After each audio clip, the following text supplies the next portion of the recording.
Hey, good morning, everyone. It's Edna Keep for Free Coaching Friday. So welcome, welcome. The topic today is, what do the closing costs consist of? This is a frequent question I get from people who are looking at putting properties under contract. So I wanted to make sure that I answered that for you today. Of course, if you have any other questions, please go ahead and type them and I'll answer them as well. We're working on quite a few different buildings right now, and this is why I thought it was very fitting to have this topic, because it's something most people need to know. They have no idea what it's going to cost, and no idea how they're going to get the money. So we're going to cover both of those topics today. What's everyone got planned for the weekend? Let me know that in the chat box too. We're actually heading out to our cottage later on this afternoon, and we're going to be out there probably the rest of the weekend. It's supposed to be really, really nice here, so we should get lots of time on the water.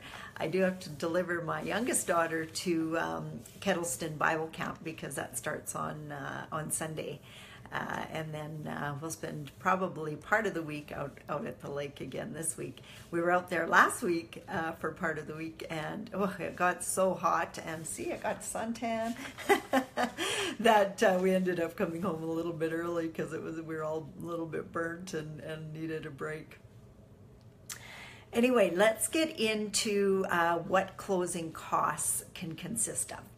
So the first thing that I want you to think of when you're making an offer on an apartment building is that there's going to be a deposit required. Does that mean you have to supply it? No, that means this gives you an opportunity to talk to your first investor very, very quickly. We don't have time to procrastinate on this. So we got a property under contract. You can ask for, hey, good morning, Chandel. Good morning, Amanda. You can ask for 24 to 48 hours to have your deposit in.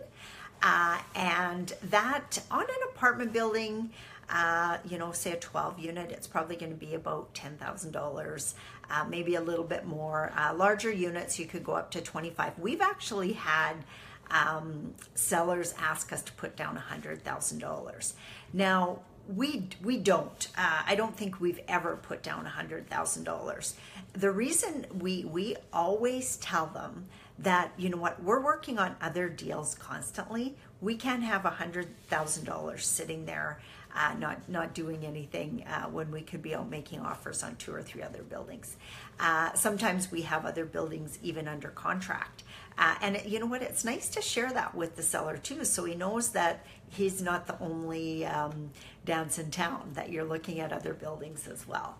I just went through this actually with Chandel and Jason yesterday because they were making an offer on their very first building. And a lot of it is verbiage that you use when you're talking to your realtor.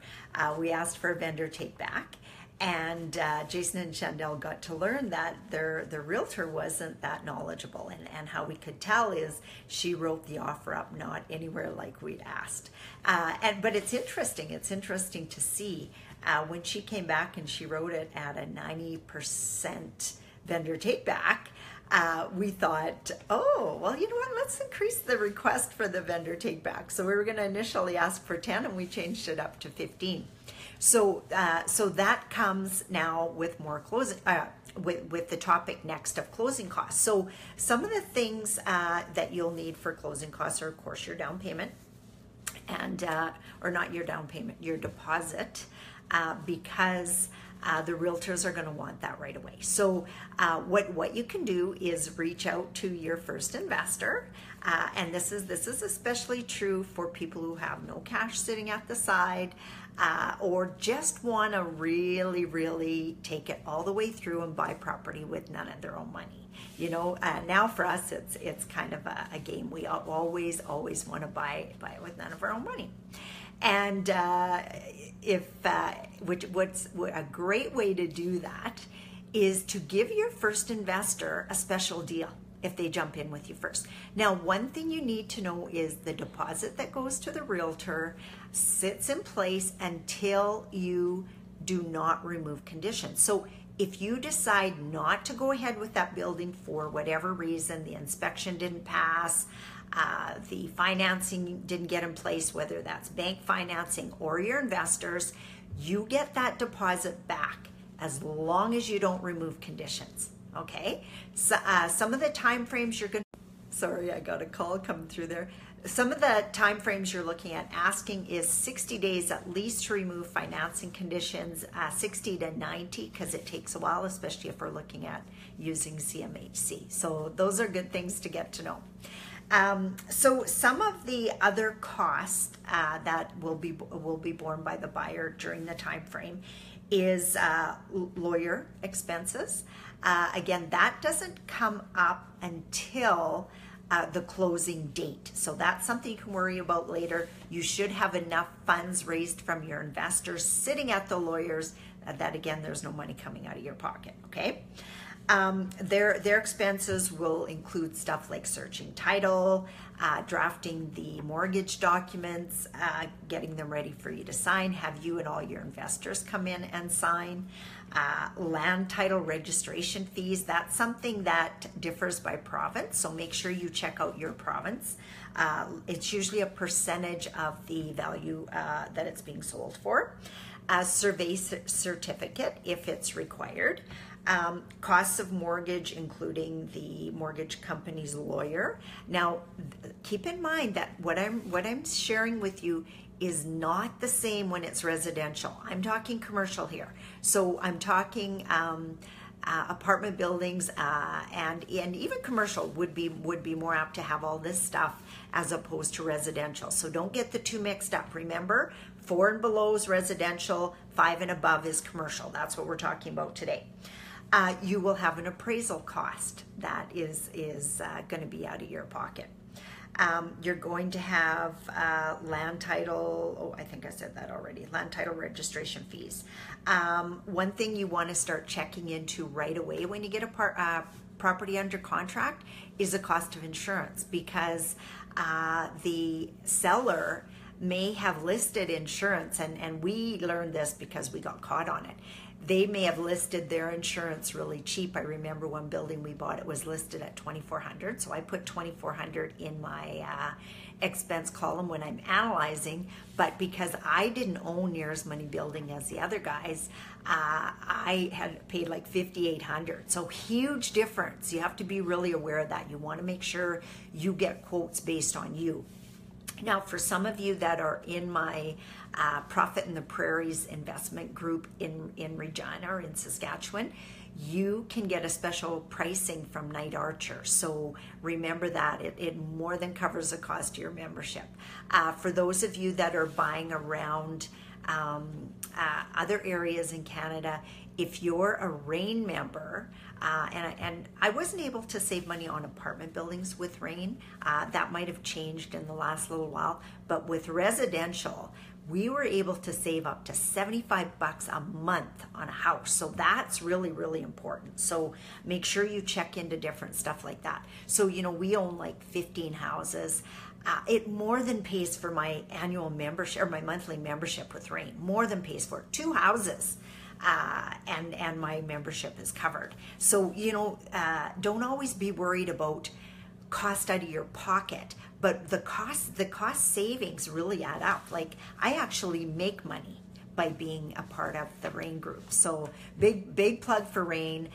It's the same thing with our group, and which we're in the process of actually amalgamating or affiliating with REIN. So we're gonna have a lot of this stuff available in Regina or in Saskatchewan coming up here right away too. We're just actually meeting with them probably, well, I'm doing the registered real estate investment advisor course on the 18th and 19th here.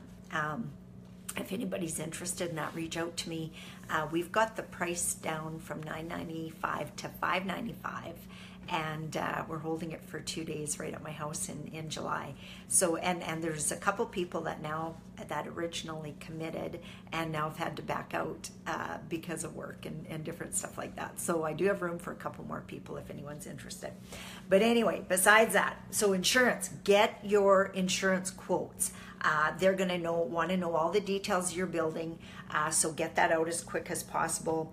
And property transfer tax is usually the same thing as the land title. The other thing you may have is title insurance. We get title insurance on most things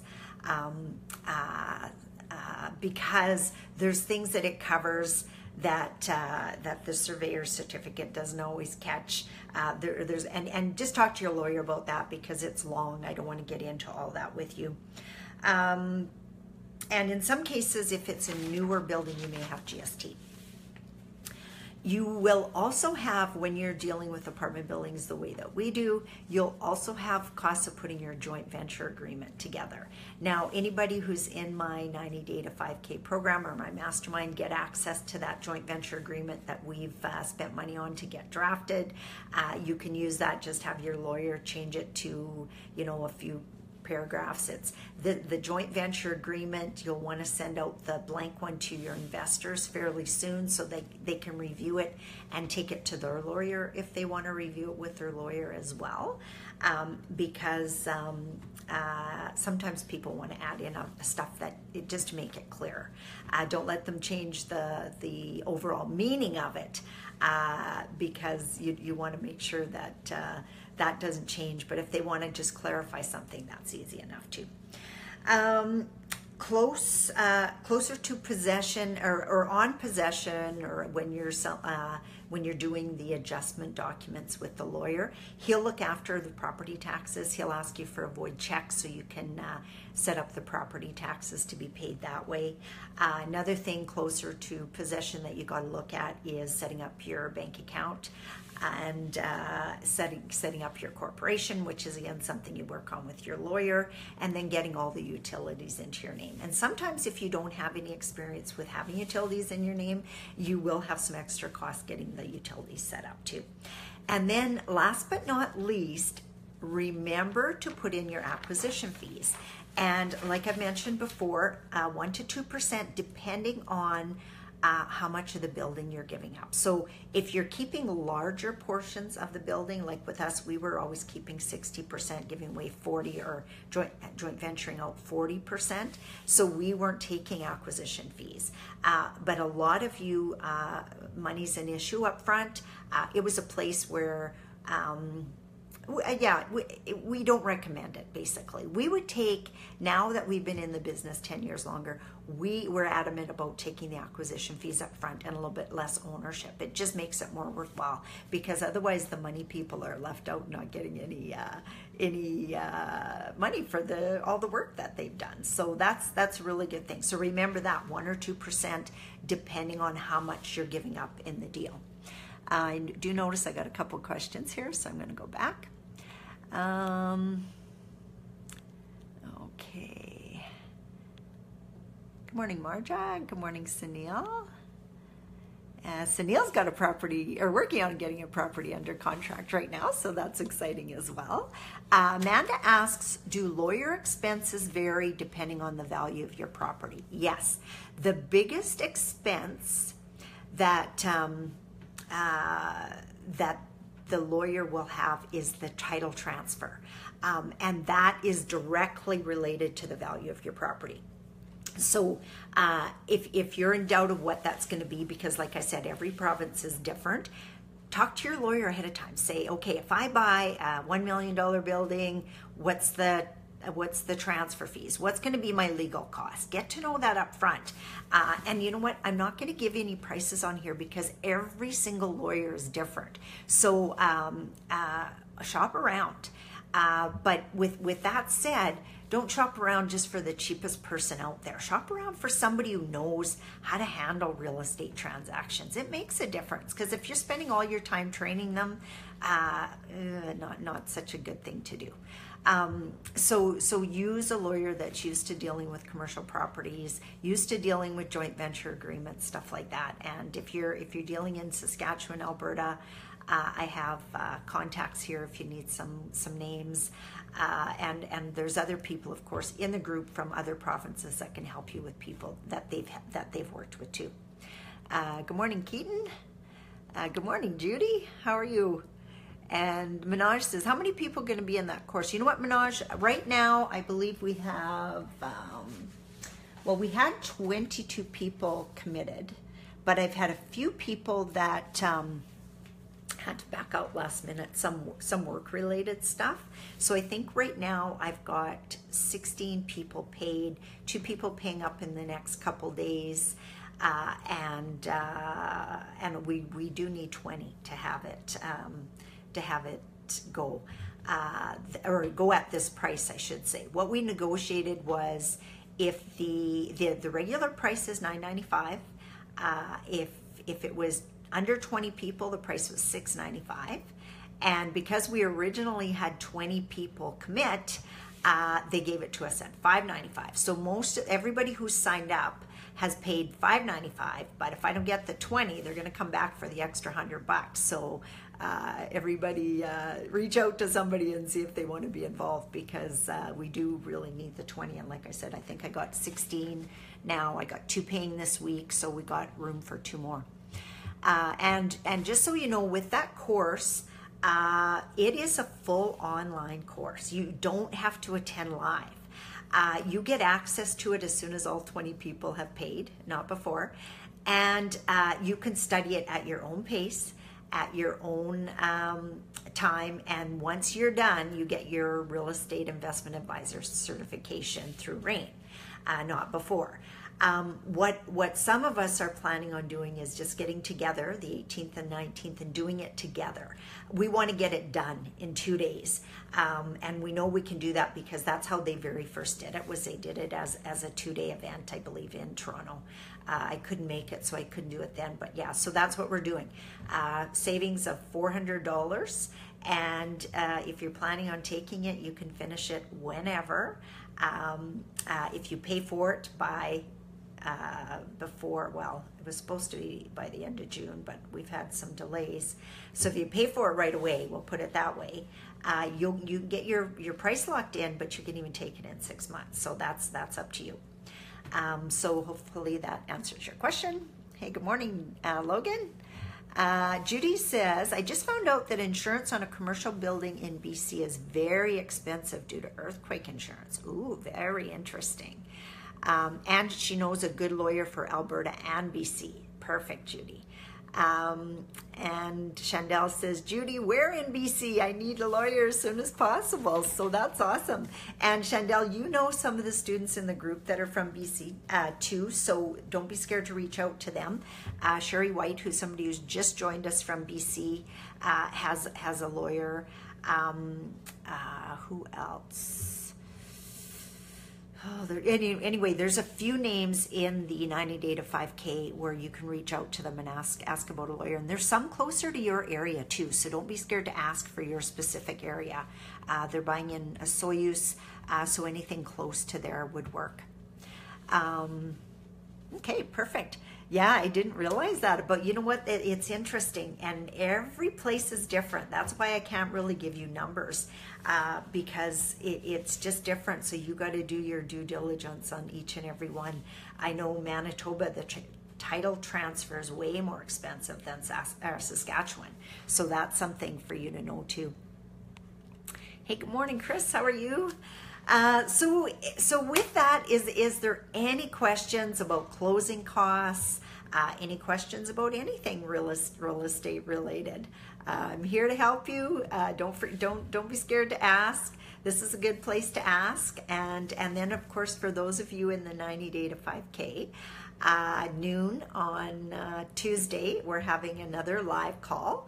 I usually have one Tuesday night at 8 o'clock.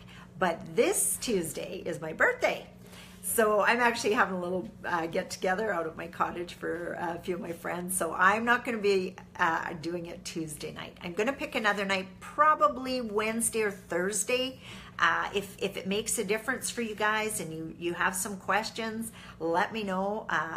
It's been very small, intimate groups, so people are getting all their questions answered. If you got, one guy had like 10 questions, and I love it.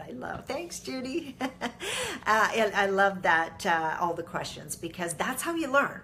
And, another good way of learning, even if you don't have questions yourself, is to get on the call, because for one thing, you might be able to help out a new person, and that's powerful. But you might just learn something by some of the questions the other students have. We ended up having a pretty good conversation among the 4 or 5 of us that were on the last call. And sorry, I don't know what happened. Some people weren't able to get into the Zoom call. What I do is I send out an email telling you when the Zoom call is and what the link is. So watch your email. We'll also post it in the Facebook group. I think what happened this time is the discrepancy in the Facebook group is I put the same Zoom link for noon and 8, but the Zoom link for 8 was a different link. And so I emailed the right link, but I didn't have the right link on Facebook. That's my technology challenge. And I don't know, my team, I guess, didn't catch it right away. They usually fix those little challenges for me. But people are on summer mode, which I absolutely don't blame them at all. So I'll try to be better at doing that. And do watch your email. I know most of you, if you're on your phone, you can check your email, and the link is in the email.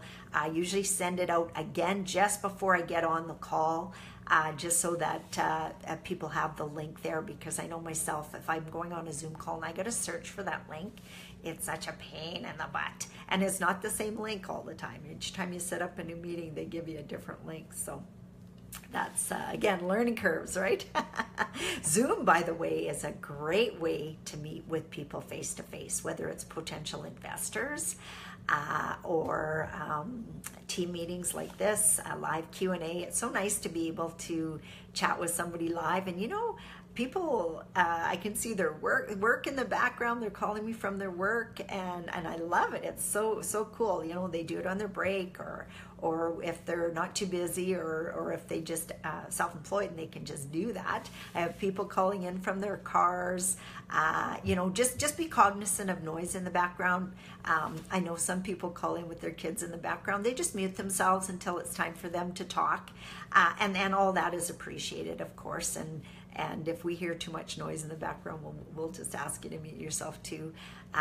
It's a really, really nice program. It's also, if you keep your calls under 40 minutes, and I'm not sure of all the other stipulations, but that's one of them, it's free. I record mine, and mine sometimes go longer, so I did the paid edition, which isn't that much. I think it was $200 for the year. It's very, very cheap, but excellent source. I like it way better than Skype. You can have all your faces show up here or here, depending on how you're set up, and then you can share your screen. So if you're doing a webinar, you can bring your webinar up and still see everybody. And what else do you need to know? So if I'm talking, mine's the biggest face, and whoever's talking they take central focus on the screen, so that's really, really nice too. And yeah, like I said, if there's something we're looking at, say if we want to go look at somebody's analysis, which is what we did last time. One of the students had an analysis on some storage units, and he was just asking me about it. I was able to bring up the analysis and go through the whole thing with him and the rest of the students, so it worked out really, really well. Great way to get your questions answered. Like, show up, you're going to learn good stuff anyway. Hey Jess, good day. How are you? I'm so excited about our call this afternoon. I love the way that you put it. You wanna, I can't remember the exact wording, but I love getting little messages like you said, and because it sounds like you're very ambitious. So awesome. I look forward to talking to you. How do you structure joint venture partnerships? I know there are many ways, but for example, my company A, is partnering with JV1. Do you form a new corporation for the investment? Or do you have a JV1 simply lend company A money so you can retain full control? No, we actually set up a new corporation for each and every joint venture. Lots of times it's because they're different joint venture partners. So what I do is I have my holding company, and my holding company then owns the numbered company for each of our apartment buildings. And so your joint venture partner, if you have one, might have a corporation, so their corporation could own their shares as well. or it could be an individual own their shares.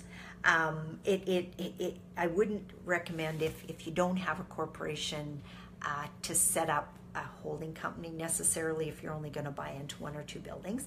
If you're going to buy into lots, and it's nice to have your own holding company, because the way the accountants shuffle stuff around between those companies is amazing. I love it, and I don't even know all the secrets there because I'm not that detail oriented, but your good accountant can save you a lot in tax by having your right corporation structure.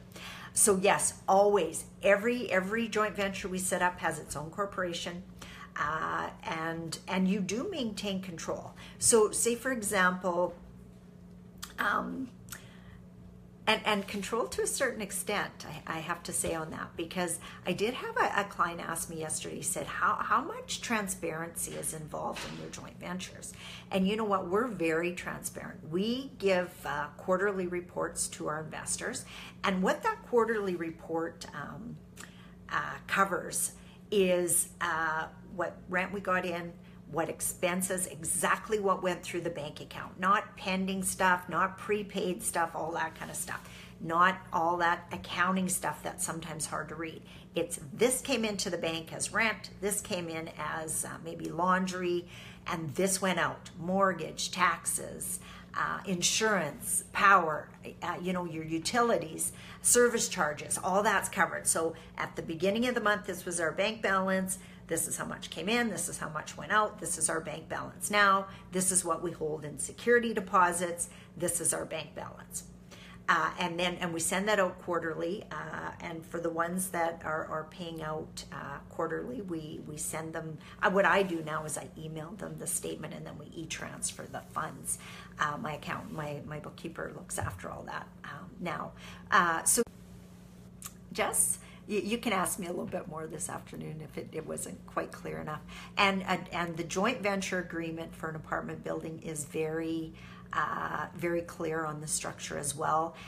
We've had joint ventures where we set up anywhere from 25% ownership for us to 75% to the investors, 60-40, 50-50. We have one on the go right now where it's 35% to the investors and 65 to us, and the reason for that is they're going to get their money back very quickly. So a lot of it just depends. There's a lot of variables inside of a deal. If they get their money back very quickly, usually they get less ownership.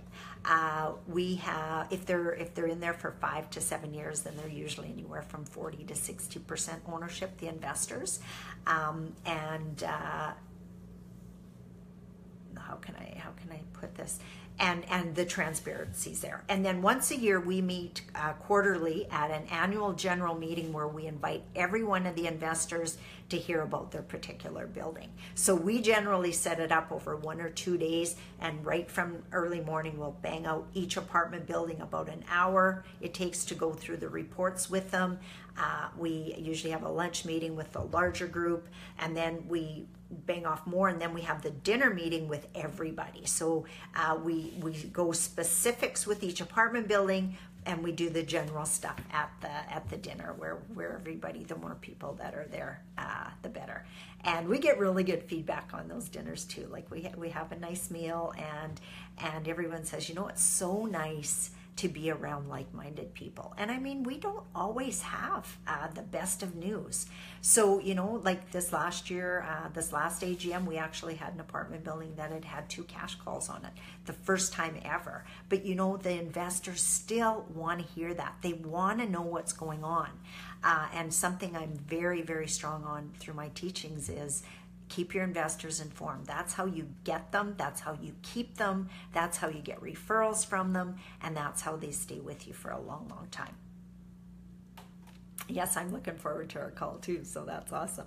Any other questions here? I'm just going to peek over here and see what time it is. 10:30. So I usually try to keep it to about half an hour. So I hope we got some good value. If you have any more questions, quickly tap them out, and I do usually come back and check later on. So if you have any other questions, please answer and tag me, because I don't always catch every single one, especially when they're in the reply parts. You can't always see them. But any questions, let me know. I'm glad to answer. If you have any specific topics you want me to cover on Free Coaching Friday, I'm happy to do that as well. And then remember, Mindset Monday, 10 a.m. Saskatchewan time. That's a great time to talk about expanding your mindsets, because I really strongly believe that the biggest thing that holds people back from moving into multifamily as opposed to single family homes is their mindset. And it's not a huge mindset shift, but it is a shift that people have to make. And so I spend time talking about what are some of the shifts that we have to make to move from a single family home to multi, where we're dealing with investor capital, because now suddenly it's not just your capital at risk, it's investor capital. And from my experience, most people are more concerned with investor capital than they are their own, which totally makes sense.